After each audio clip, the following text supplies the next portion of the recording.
Now I just have to find my screen.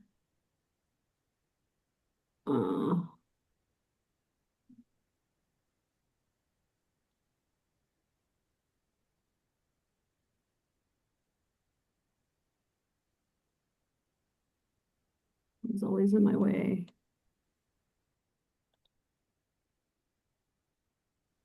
Ah! Okay, little menu bar thingy.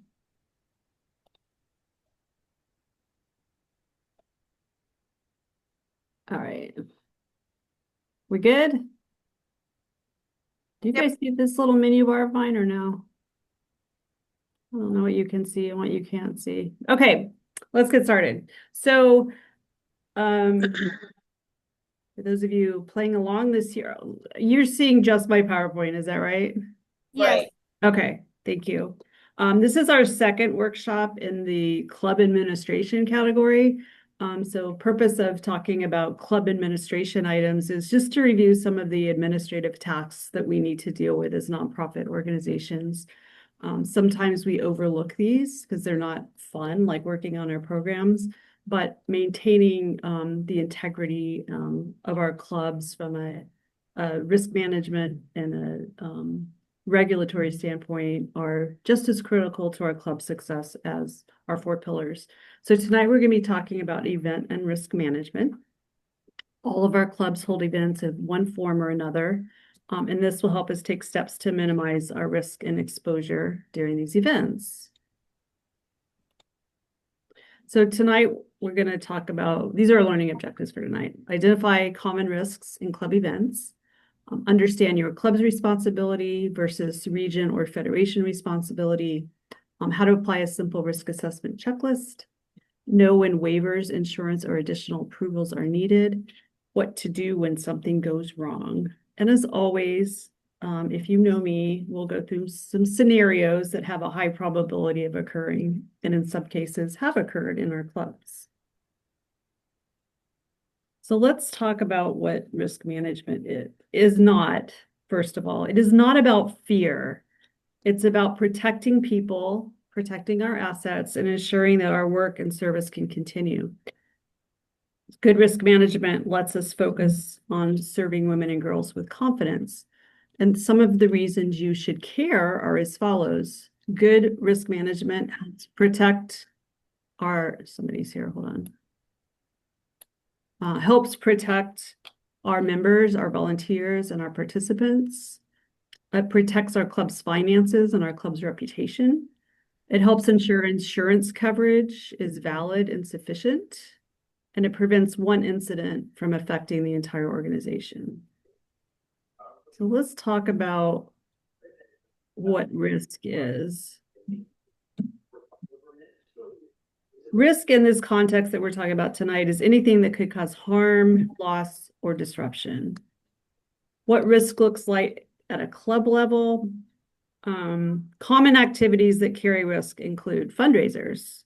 Most of our fundraisers involve people, so things such as walks, dinners, raffles, wine tastings, etc., all come with some inherent risk. Service projects, especially our hands-on assistance with any vulnerable population, youth, seniors. Our Live Your Dream recipients are also vulnerable in some ways. Public events, so like festivals or conferences or workshops, all of those things bear some degree of risk. And then offsite or joint events with other organizations also carry some risk. So each club is responsible for how events are planned and run. We all have insurance. Insurance helps, but it doesn't take the place of good planning. It's really better to prevent something from happening than to deal with it from an insurance perspective after it's happened. So let's talk through some of the core risks that all of our clubs need to manage. The first is physical safety. So when we're planning an event, we should be asking the following questions. Could someone trip, fall, get hurt in some way, depending on what kind of activity it is? Are the activities we have planned age appropriate? Are they properly supervised? Is there a clear plan for emergencies or injuries? So examples include things like uneven walkways, lifting heavy items, potentially weather exposure. There are lots of physical risks that we need to think about.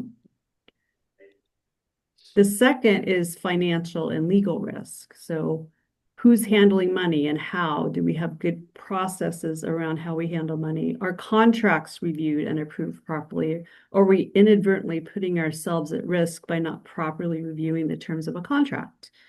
Are raffles or other kind of games of chance, are they legal in the way we're carrying them out? Are they permitted in our jurisdiction, in our state or county or wherever else they might apply?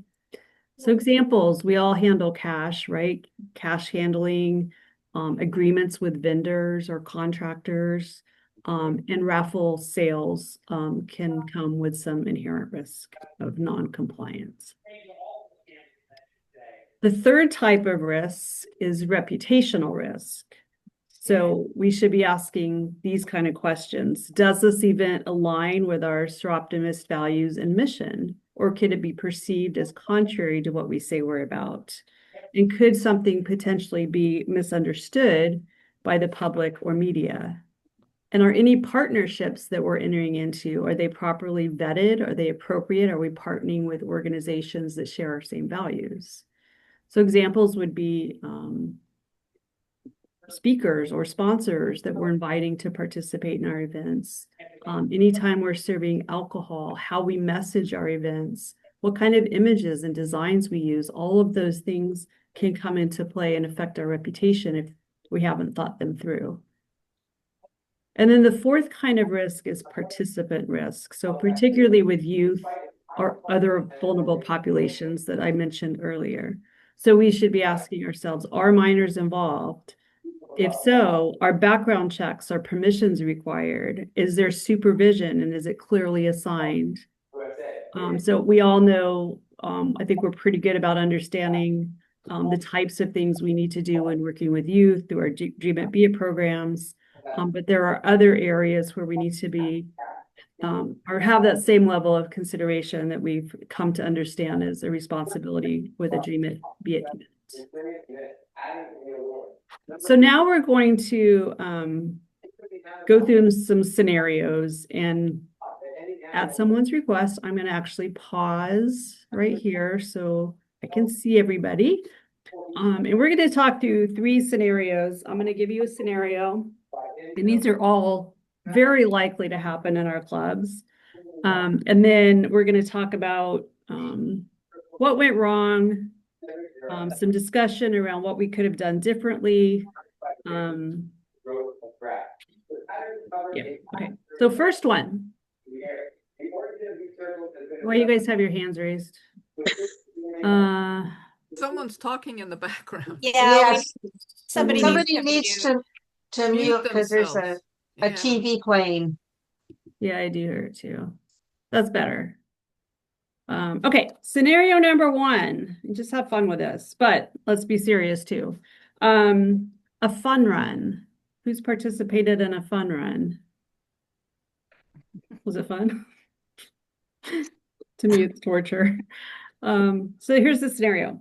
Your club hosts a 5K fundraiser at a local park. A participant trips and is injured. There was no participation waiver that was signed. Okay, so here's some questions. What planning could we have done to reduce the risk?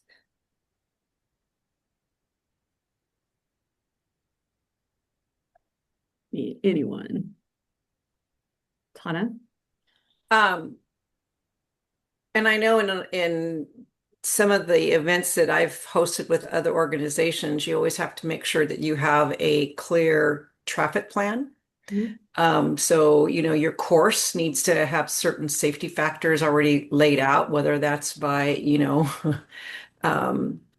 stands or traffic stands or where you're running, are there potholes, do in a fun run, or if that's what you're referring to is, where they have the paint, do we need to have goggles, safety gear and things of that nature. So it's a matter of making sure that your participants, number one, do have a waiver and they understand that there's a certain risk, and making sure that you have exercised all course safety in your due diligence to make sure it's safe as possible.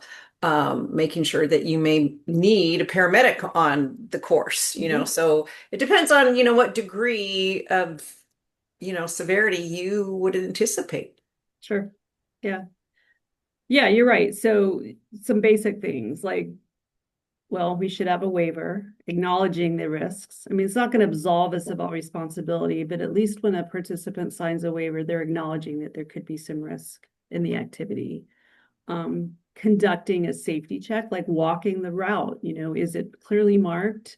Are there any visible, tripping hazards that we could somehow like cordon off or put up a warning sign or something? And also, have first aid available, whether it's as extreme as an EMT, it depends on the circumstance, or just have someone with at least enough basic knowledge, and have basic supplies on hand to treat minor injuries. And then, communicating to participants as well, what's appropriate clothing and footwear. And, if people are showing up to run barefoot, then, that's something we need to think about. Hopefully they're not. So those are all steps we could take beforehand to reduce risk. But now that the event has happened and somebody tripped and fell, what's the first thing the club should be doing? What's an immediate action we should take? And it's okay to state the obvious, if there is such a thing. An incident report. An incident report. Document the incident. I can't stress that enough. What you see and experience at the time is always going to be better than trying to recall the specifics later. So definitely document date, time, location, any witnesses, and talk to the witnesses, identify them immediately. What else could we do? Take pictures. Take pictures. It's part of documenting, yeah. Well, we want to tend to. Oh, go ahead, Amory. Sorry, I would say, well, you kind of have to have it in place before, but usually there's a point lead or someone that you report it to, if not the president. Yeah, report it. Well, that's going to be my next question: is who should be notified? So you're ahead of me, but you're right. Ruth said it in the chat. Apply first aid. Like we don't want to be so worried about ourselves that we're not attending to the injured participant. Somebody had their hand up. Chris, you had your hand up, but then it went away. I did, but I took it down. That I was thinking what Ruth said. Provide medical first aid, right? Okay. And the other thing. Oh, go ahead, Charlotte. I was just going to say I was the same. Initially, I mean, you got to show compassion, right? I mean, you got to go and help the person. But I suppose if you're just working alone, that, yes, you got to do all these other things, but hopefully but the very first thing in my mind would be show compassion and, help where you hopefully can. You're not by yourself. But yeah, I have that on my list. Be compassionate. The thing, I'll caution is, and we'll talk about this in the other scenarios as well. You definitely want to be compassionate, but you also have to kind of stay neutral. You want to be really careful about implying that, oh my gosh, this is our fault, right? You may feel that way, but the words you say and how you express them will come into play later if there's ever an incident of litigation or anything else in determining who's at fault. So definitely want to be compassionate. You can absolutely do that without saying, oh my gosh, this is our fault. Even if you feel that way, just be very careful about staying neutral about the occurrence itself. But definitely want to tend to the injury and recognize that someone's been hurt. And then the final step is make sure your club leaders are aware, because ultimately your club leaders are going to need to follow through. So whether they're there or not, make sure that that they know that something has happened. Okay, so now to Amory's point, she jumped the gun a little bit. That's okay. Who should be notified besides your club leaders? Your insurance carrier. Your insurance carrier. Yep. That's kind of it. Club, president, and board. Depending on your insurance requirements, but yeah, you would definitely contact your insurance carrier. If it's something extreme, you may want to notify someone at the region level. That's not necessarily required, but I would think if it's extreme enough, you might want that support as well. So remember, their insurance, and I'm glad, Tana, you're here because you're the insurance expert I'm going to rely on. Insurance, again, has a place, and waivers can help manage expectations. They don't erase our exposure completely, but they do help reduce it. If we can say in good faith, we provided warnings, we provided notification that there could be a risk of physical injury or something else, it's a lot better than just showing up with nothing and saying, oh yeah, we didn't really properly plan. So proper planning and showing that we planned to the things we talked about earlier, like, yeah, we marked out the route and we looked for hazards and we did have safety monitors in place. That'll go a long way in defending against any sort of litigation should that occur. Okay. Any other questions on that scenario? That's basically physical injury. Let's move to scenario number 2. We can all probably relate to this. The wine tasting. So the scenario is this: a club fundraiser includes wine. A guest becomes intoxicated and drives home. Concerns are raised. So question number 1, what precautions should we have in place when we're serving alcohol in an event? Take everyone's keys before the event. You could. Kelly? We have obviously at Wine and Whimsy several people that are RBS certified. It's a course that you take so you know what to watch for. And I think that's also a question on the insurance that you have to have somebody RBS certified. Mhm. So you actually have somebody watching and being okay with cutting them off when they've Yeah. got too far. The other thing we do is have designated driver bans. Mhm. And do you provide like free things to your designated drivers? Yep. Yeah, it's always a nice incentive. Yeah. Like Ruth said, licensed bartenders. And that kind of gets to your point about, lay people like me. Well, I have some common sense, but licensed trained people know what to look for. Yeah. And that doesn't mean that all of us do. There are definitely signs and indications, especially if you're like at a really big event, you can't look out for everybody. Right. But when you're serving, there are certain things to look for. Denise.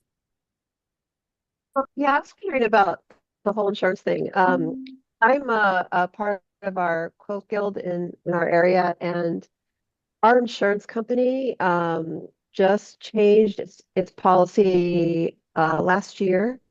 We used to have a good policy to be able to serve wine at one of our events. And now they've changed it in such a way that we've decided not to serve alcohol at all because it would make us liable for just about everything. So I'm wondering how, and I guess it's not uncommon for the insurance companies to do this right now. I'm not an insurance person, so I don't know if that's true or not. I was told that. But I'm just wondering how, because we're covered under an umbrella Sir Optimist thing. So I'm wondering how far that we can count on that. You need to know what your policy is and what it covers, right? Yeah, we all buy into the SIA insurance that's provided, but many clubs have additional types of insurance as well. So I can't really speak to broadly because every club might be in a different situation. But it is definitely important to know what insurance you have and what it covers and what it doesn't, and make sure you don't have exposure for a certain type of thing. And I'll give an example. Our club had a very weird thing 2 years ago where we had someone accuse us of a trademark infringement by just what we titled our event. And they said, well, they have a trademark on that title. And turns out it wasn't true, but that's what they told us. And so Carla's well aware of this.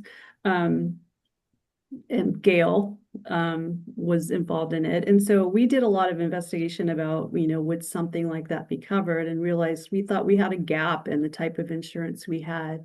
And so you want to make sure you don't have those kind of gaps in what you have. So Denise, to your point, like we can provide an overview of what's covered under just that SIA insurance that we all purchase, kind of required to. But then you need to see if your club has any additional types of coverage. Can you speak to we don't have any additional coverage. So I'm wondering where, where we stand as far as that goes with the generals or Optimus coverage. Do you know what the I think when you get your certificate of liability, because normally your event location is going to ask for your additional insured rider to show proof that you've got coverage. And then it's going to say on there whether or not you're allowed to serve alcohol or not. Right. And then you need to, basically verify with SIA those liabilities within that parameter. Do you have your ABC certification? Is there going to be security on hand? Because like sometimes when we were doing our Festival of Trees and there's 700 people, we didn't have security on hand. But what we had to do is we had to declare that, we had 8 quadrants, I think, Amory, where, one server would only work that quadrant because it kind of mitigated the fact that, if I was serving, the whole event, I didn't know how many, glasses of wine this person over here had. So it kind of narrowed, this group or quadrant down to, I knew exactly how many, bottles this area was being served. So in your concern is that if it's not covering enough, then you can get an event writer through the policy. And it just happens to be it's a local agency here in my hometown. So you would just contact, them directly to say, I'm concerned that we don't have the proper coverage, or that the vendor that we're having the location at isn't saying it's adequate enough.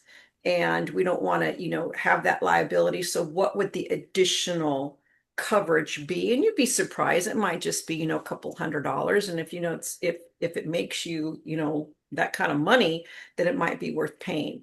But it all depends too, like on security. And when you're talking about the liability, security officers should be checking that door before anybody leaves, period. And then if you have a bartender, it's that bartender's liability. Just because we're hosting an event and we might have, alcohol available, they still have a liability themselves as the paid bartender to make sure that they're carding people and that they're not, exceeding someone's consumption. Yep. Thank you, expert. That's very Linda? I was just going to say that when we have our big event, the venue that we use, you have to tell them how many people you're expecting, and we have to pay 4 guards basically based on the number of people. So like we have to pay for 3 security guards, and then we also have a bartender.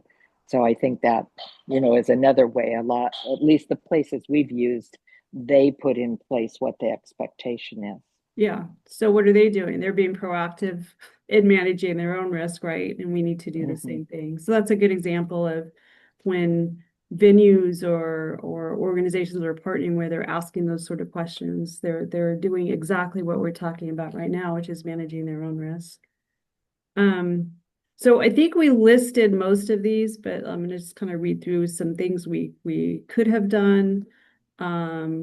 Make sure that we're serving alcohol, we're complying with local and state laws.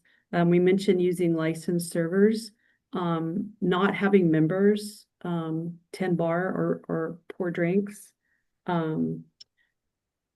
providing limits, or like tasting size pours instead of like continually filling full glasses of wine. Providing water, make sure there's adequate water, make sure that there's food. If you're serving a lot of alcohol, make sure there's also food. And possibly, you know, having an end time for serving alcohol as well that precedes the end of the event. So people aren't drinking right up at the end till the end. So there's some precautionary things we could take. So what's the club's responsibility? This has happened. Someone was at your event, visibly intoxicated, left, and other people noticed and have brought it to your attention. So what now would the club's responsibility be? Find him a ride. Yeah, I mean, that's the simplest thing, right? I mean, I would try to find him a ride, yeah. yeah, Convince him not to drive home. you can go so far, and depending on the size of your event and the number of attendees, I think it definitely makes sense to have a solid plan in place. But I mean, I always love the idea of incentivizing designated drivers. You know, let them drink all the water and soda and whatever that they want for free because they're playing a very important role in making sure other people get home safely. For a really large event, you can partner with like a rideshare services to make sure they're available and just put people in and send them home at your expense. Having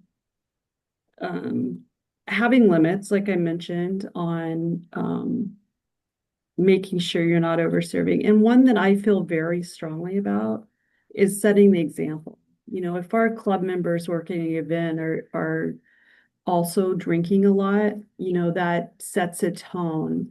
And so we should all individually watch ourselves and be cautious about the example that we're setting, especially, you know, if have a role in the event where we're getting up and speaking and representing the club to the participants. You know, we don't want to get up there and be intoxicated ourselves, right? So I think having club members set an example of responsible behavior around this can also go a long way. And I will say, you know, and Tana touched on this, you know, we can't babysit everybody. It's not our responsibility to police what adults do or do not do, but we can put things in place to help them act more responsibly. If we make it super easy, that's somewhat our fault. How could we have handled this differently? This event has happened, someone left drunk, hopefully nothing horrible happened. I mentioned some of these already. And you all have touched on them as well, making sure we're holding an event at a licensed venue. Using drink tickets can help kind of regulate how much people are drinking. We can have messaging and signage about drinking responsibility, making sure you have safe transportation, and promoting designated drivers. So I want to, you know, clearly events with alcohol aren't prohibited, but they do come with an additional degree of risk. I think we can all agree on that. That requires some forethought and planning. You know, we're all adults, yes, and we want to think that people will be responsible, but we also know that that's not always true. So it's up to us as a club hosting event to put the extra time in ahead of time to try to prevent the safest environment possible. Okay, third scenario. This is the last one. We are holding a youth workshop. It could be Dream It Be It, it could be something else. So we have a workshop that includes high school students. Photos are posted on social media without consent. So that's the scenario. So discussion question number one, what policies should exist before the event? Media waiver. Media waiver? But is a high school student able to do that, or does a parent? How does that work? I mean, if you're 15 years old and you say, sure, it's okay to post my picture, but what if the parent doesn't want it posted? No, parent signs it. Yeah, typically Yeah. a parent would have to sign Media it. release, if they're under 18, has Under to be signed by 18. an adult. Correct. Okay, that's good. That makes sense.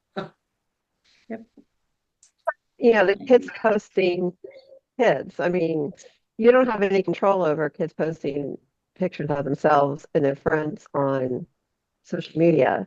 I think this just really, doesn't this just really pertain to if we use these photos on our website or in our Facebook That's page correct, or Denise. for Yeah, promotional we purposes? can't control what they do. But in this scenario, we posted a picture of the event of a youth that we did not have permission to post. I mean, I think Then you we can shouldn't do also, that.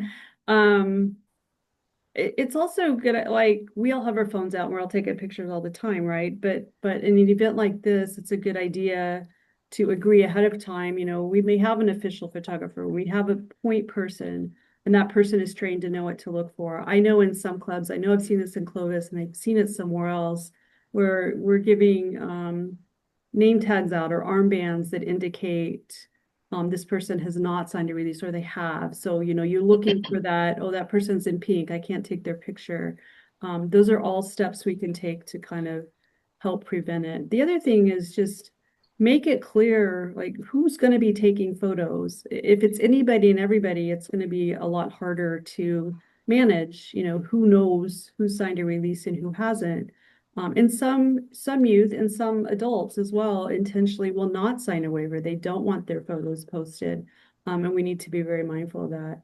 And so I think just having clear guidance on who can take the photos and who may share them, and make sure that person is well versed in what's acceptable and what's not. So don't make it a free for all. I also think you need to control who has access to your Facebook page or Instagram page, or who can post photos under the Seroptimus name. You need to keep that, I think, under control. Well, definitely. And I think Yeah. probably most of us probably have that, but that doesn't prevent anybody from posting and tagging. And so, yeah, it's, make sure if you take a bunch of pictures at an event and you tag your club, that's just as bad as posting it on behalf of the club. So make sure you're not doing that unless you know it's okay. I'm not trying to scare everybody, but it's just, we want to be really cautious about that. So this happened. We posted someone's picture. It wasn't okay. It's come to our attention. Now what do we do? How should we respond? Take it down. Take it down. Step number one. What else? Apologize. Thank you. That's number two. What else? Ensure those protocols are put in place for the next time, like Yep. you were saying. Reinforce the procedures. Let people know it happened and it's not okay, and exposed you unnecessarily.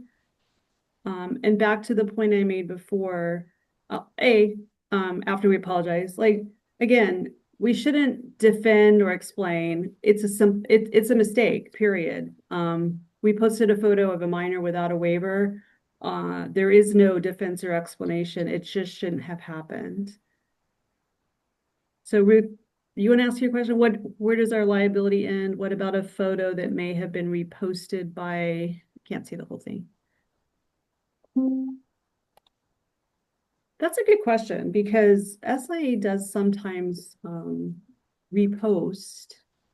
So what I was saying is, what about one of the girls at a Dream at Bia, she posted a picture during the meeting, and one of our members who wasn't at the event, but they were at home and they saw this cute little post by someone else, and they just reposted it, not knowing anything about whether a permission slip was acquired or not. Where does our liability end? How can you control something like that?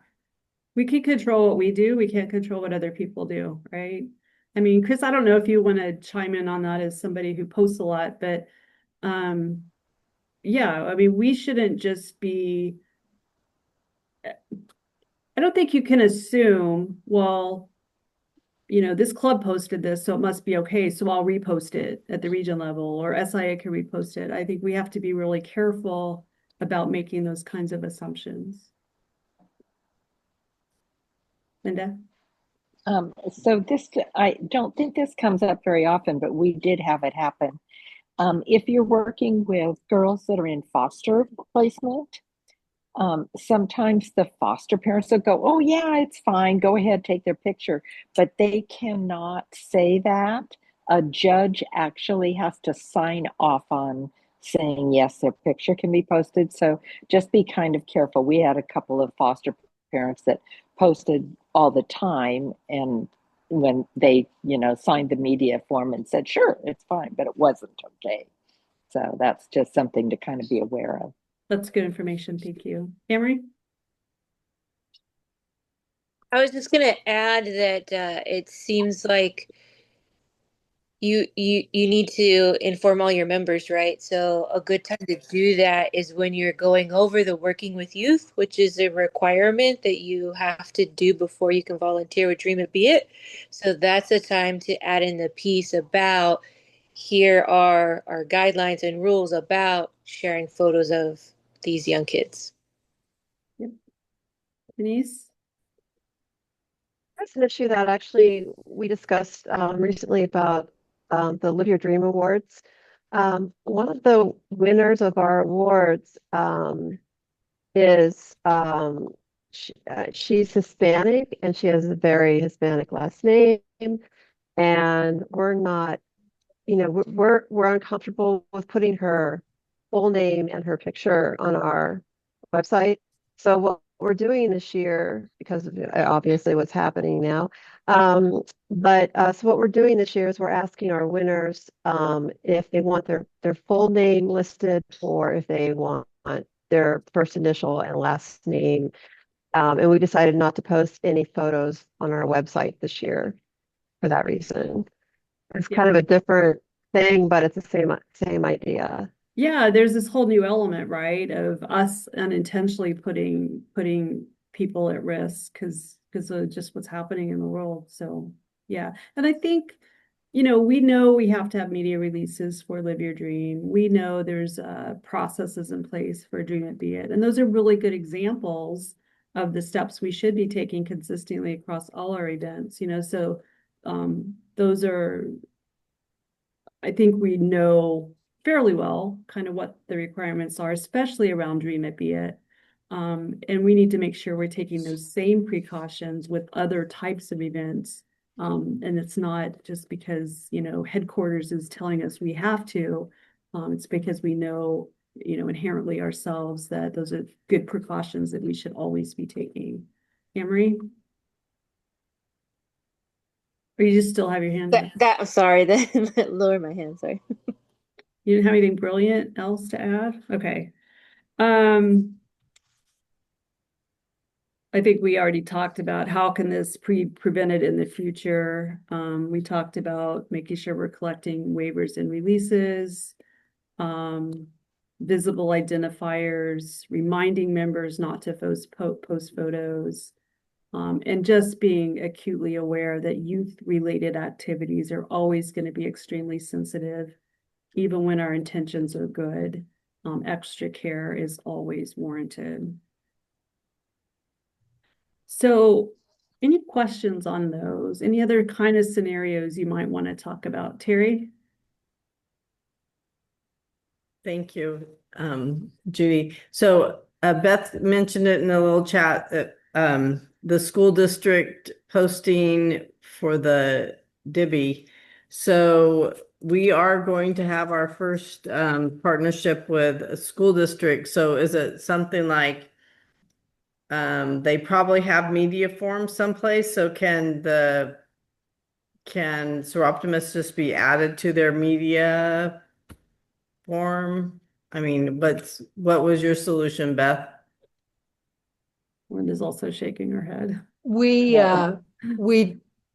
They posted, we didn't repost theirs unless it was just some of the adult speakers. And then sometimes just in our own club meetings when we were recapping what happened with Dream It Be It. But we weren't comfortable reposting the kids because, you know, we didn't have that kind of control over it at that point. That is your question, So Gary. SIA Brenda. has said that we can't use the media releases that the school district has on record. We have to have our own. And I couldn't believe this was their answer. I asked, how long do we need to keep those? And they said forever.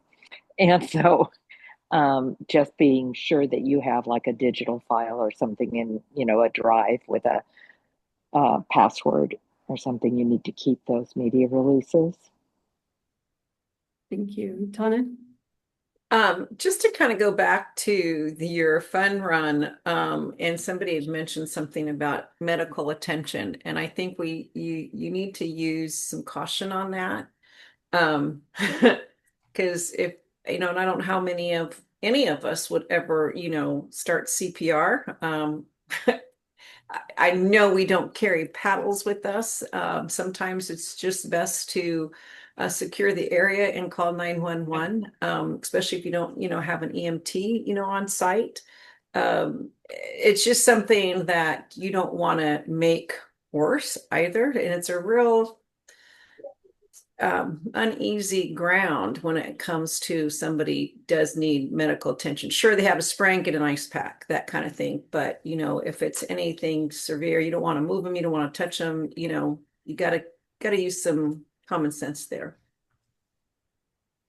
Yes, thank you. Definitely make a judgment call and calling 911 when in doubt. A scrape is one thing, but Maria? I don't know, for a different organization I'm in, one thing we did, because we were dealing with a lot of elderly women, is when they signed in, we had a piece of paper, like it was framed, that had the address of the event on that.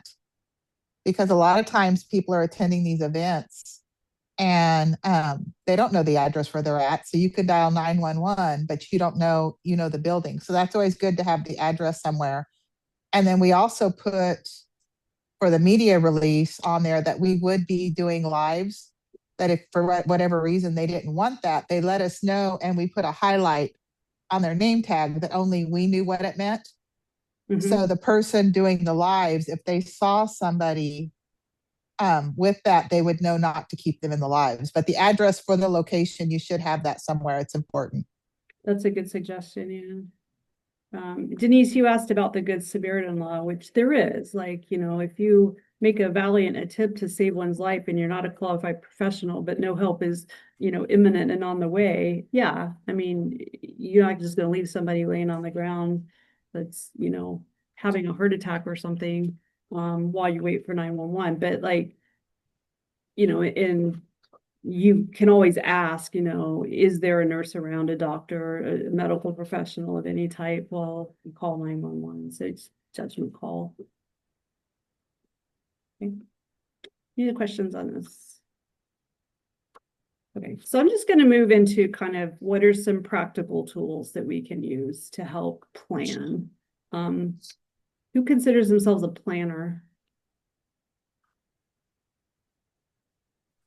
Most of you. Okay, that's good. The first is just simply an event risk checklist. You know, sit down before and think of this is your chance to be doomsday. What's everything that could go wrong? And then you want to sort of figure out what's the risk of that going wrong. You can't manage every single thing, but you can certainly manage the things that are likely to happen. It's reasonable to assume on a fun run that someone might trip. It's easy to assume in an event with alcohol that someone might drink too much. It's easy to assume that a youth event, somebody might accidentally take a picture and post it. Those are pretty realistic, likely things to happen. And you just kind of, when you do a risk assessment and a checklist, you're going to want to try to figure out, you know, let's definitely address the things that have a high probability of happening, and let's figure out what our process would be for things that are unlikely to happen. You can't plan for everything, but you can certainly plan for the more obvious things. So things you should be asking, what could possibly go wrong? Who could be affected? How likely is it? And what steps can we take to reduce it, whether big or small? Thank you, Charlotte. The second thing, and we've talked a lot about this, is make sure you have insurance in place and make sure you have waivers in place where they're needed. So clubs need to know, and to Denise's point, and I'm not singling you out, but we should know what our general liability insurance covers before we enter into a big event. And Tana gave great advice on if there's a gap, you know, here's what you do. You can get an event writer and you pay a little extra, but you make sure you're covered. Always better than going without and opening up your exposure. Know when a waiver is needed, you know, definitely when you're working with youth or vulnerable populations.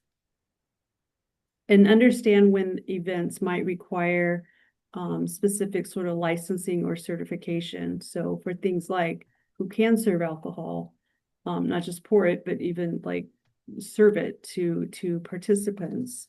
Understand, you know, food handling requirements and those sort of things, and make sure that we're fully licensed in the places we need to be. So, Debbie.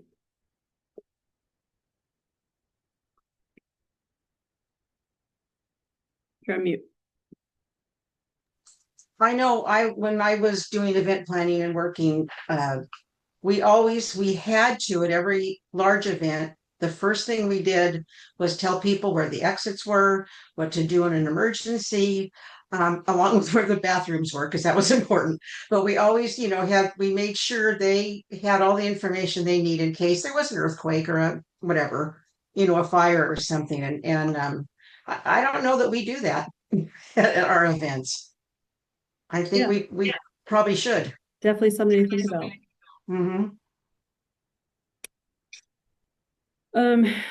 Just kind of a final hint here. If something feels big, if an event feels big, or even if you're embarking on something new, take extra precautions. You know, think through different scenarios. Think through, understand who your participants are. Understand, you know, even though it may not be a youth event like a Dream It Be It, are people bringing children?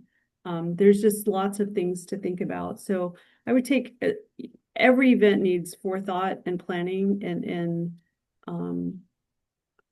mitigating things in place, but especially when you're doing something new, or especially when you're doing something really big, those just inherently can come with more risks and take time to think it out. And again, it's not doom and gloom to anticipate the things that could go wrong and plan for them. It's actually smart. So what do you do when something happens? So we're going to follow kind of incident response basics. Let's just talk through those. And we've talked about these pretty much already. Number one, ensure everyone's safe. You know, if someone's been hurt, ensure they're safe.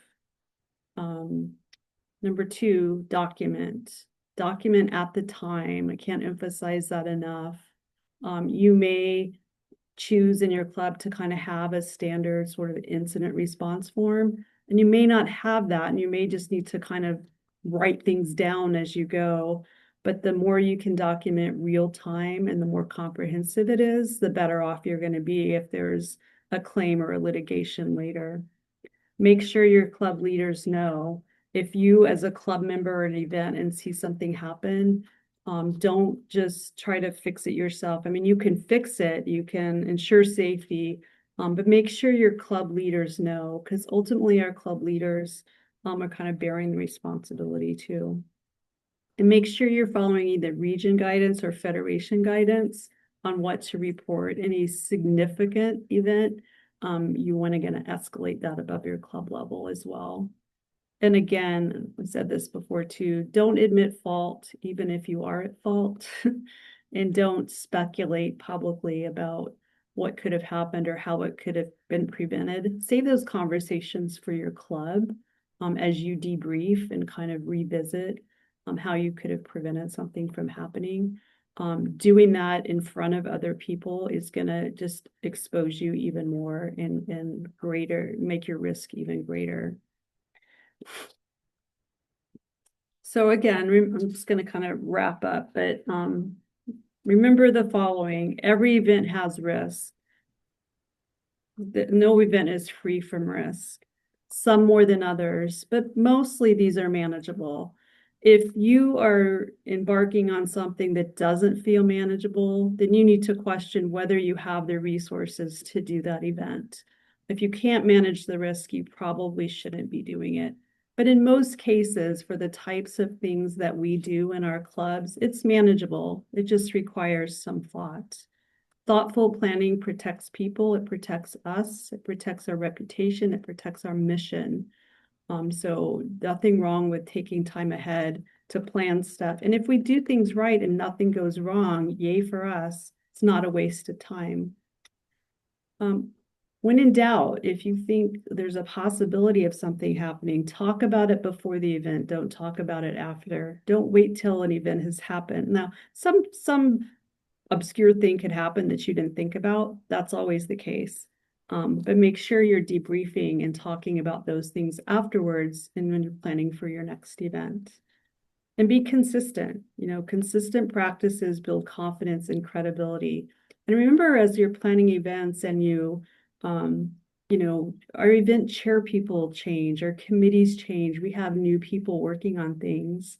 Make sure that that's part of the transition, is that you're communicating to new committee chairs or event planners the work you've already done in the past about assessing your risk and creating kind of this risk checklist. Don't leave them to figure it out on their own. And so you should have a kind of a standard event planning checklist that includes, addressing some of these things. And then you would want to tailor it to a specific event with unique circumstances. It's not a bad idea to kind of appoint a risk chairperson, if you will, for each event. Some people are more naturally inclined for this sort of role than others. But it's probably good to have a club member, especially in a larger event, that is really particularly looking out for potential risks or hazards. It's always good to debrief on an event, even if nothing went wrong. Maybe you were lucky.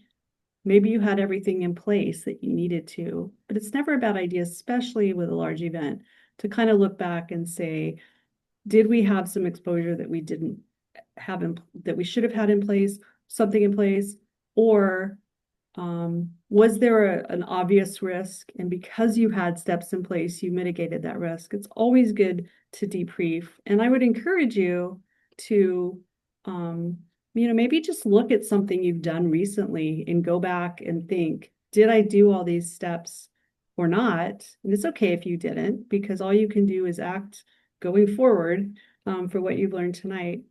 And it's not a bad idea to go back and look at one and just discuss it with your club.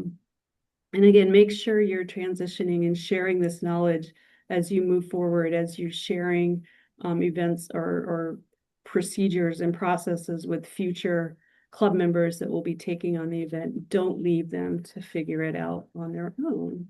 And don't be scared of it. I think that's the bottom line. We think about everything that could go wrong. We don't want to talk ourselves out of having events that further our mission.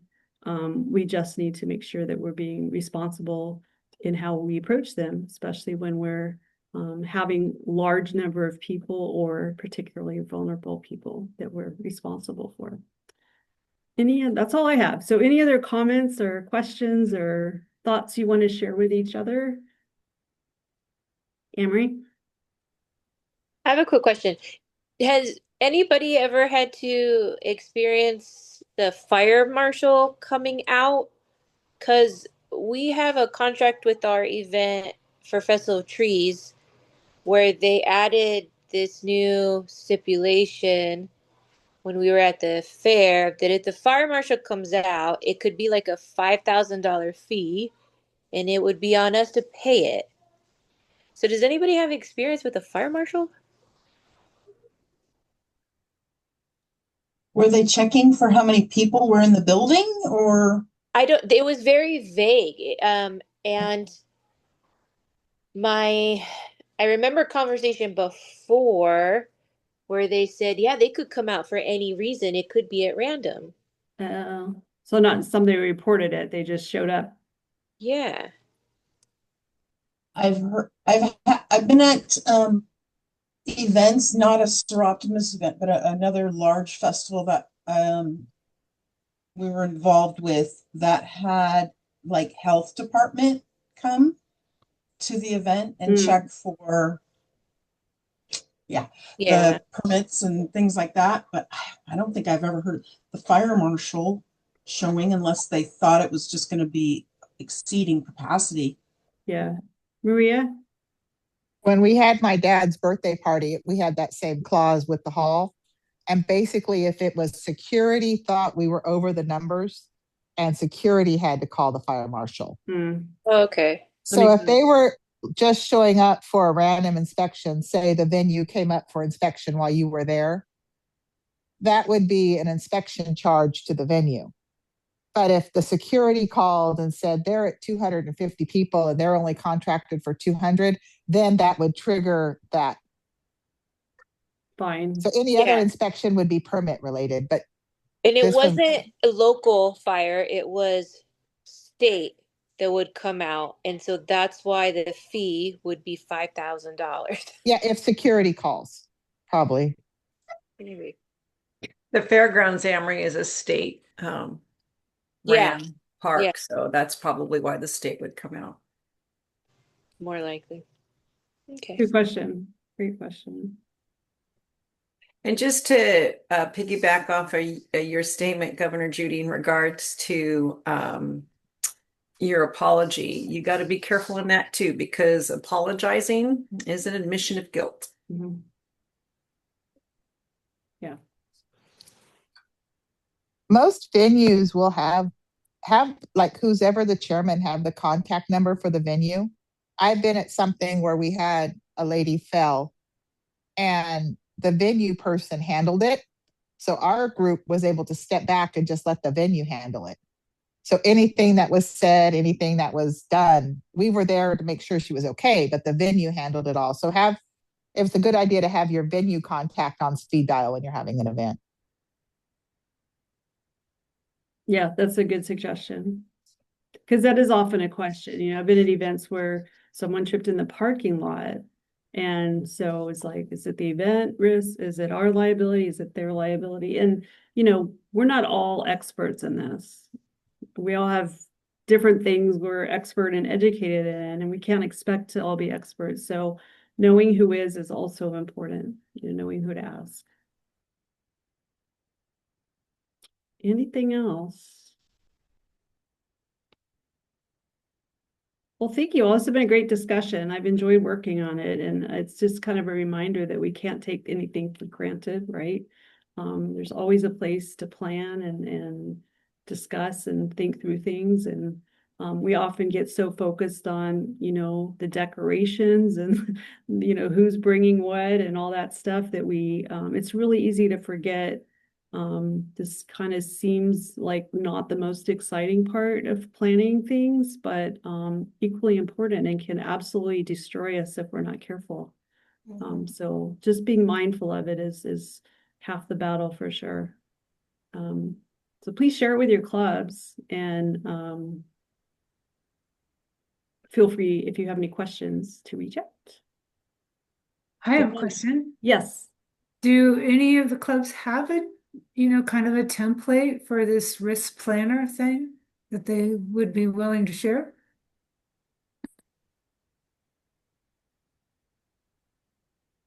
Does anyone have one? Well, you know what? Then we'll create one, Ruth.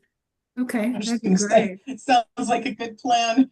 That's a great idea. I mean, you know, you're gonna have to tailor it to the event, but we could definitely have kind of a standard checklist, and then you would just add in some details. I think that's a great idea. And then I think I had another question about, you know, when we think about, oftentimes we decide to provide the food ourselves because we think we're going to, you know, save a little money and provide really good food. But if we, you know, maybe since we don't really know all of the rules of food preparation and handling and all of that kind of thing, maybe our liability would be attenuated by, contracting with somebody else and let them take on that responsibility. I don't know. That's a great question to ask. Yeah, something to think about. For sure. I've definitely thought about that in the past too, Ruth, but I want to know, okay, so I mean, it feels like we're just at so much risk in so many ways. And so what is, we're just our insurance, I mean, good grief, I mean, how much how much are we protected just from our insurance? I mean, gosh, it's kind of scary. That's something you need to know. Yeah. And I right. think it's I mean, actually on our SIA insurance form that we get. yeah, there's something like 3 information on million or the something. website. Yeah, for sure. Yeah. Yeah. Actually was gonna try to have it ready for you, but my day got away from me. And you can always talk to Joanna Acosta, that's who our contact is, and she will get very, very specific for what you need. Just like Tana was saying earlier, call and talk to her or send an email and say, this is what I need help with. And they can add additional riders. And like Judi was saying, it may be pennies on the dollar if they even charge you, because a lot of it is kind of built into what we have already because of that $500,000 million amount policy that we have. So, but there's things in there, Ruth, to answer your question that, I'm sure that they don't realize that you are preparing your own food. Is it in a surf-safe kitchen? Because I know some events, you go and you make your stuff and then you bring it, to you, and you don't want to have to come and address the reason why somebody got food poisoning, Exactly. And that was just like when we've always done Child's Free. And this was just prior to getting our background clearances because of Dream It Be It, right? And that was one of the things that we had to do above and beyond because our insurance company would not give us the clearance to do our Child's Free because you had kids in dressing rooms changing and they weren't with their parent.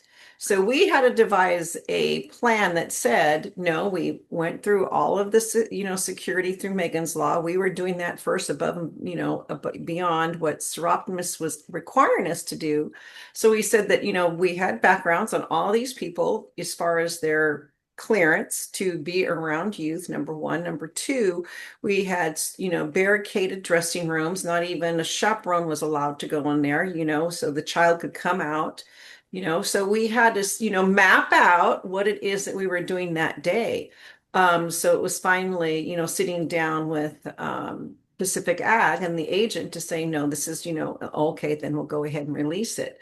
But and that took some extra steps with SIA as well as talking to the insurance agent and then us in addition giving them what our plan of safety was. So you really kind of have to watch it, especially when you're making your own food. That's a liability. How many people wear gloves when they're handling food?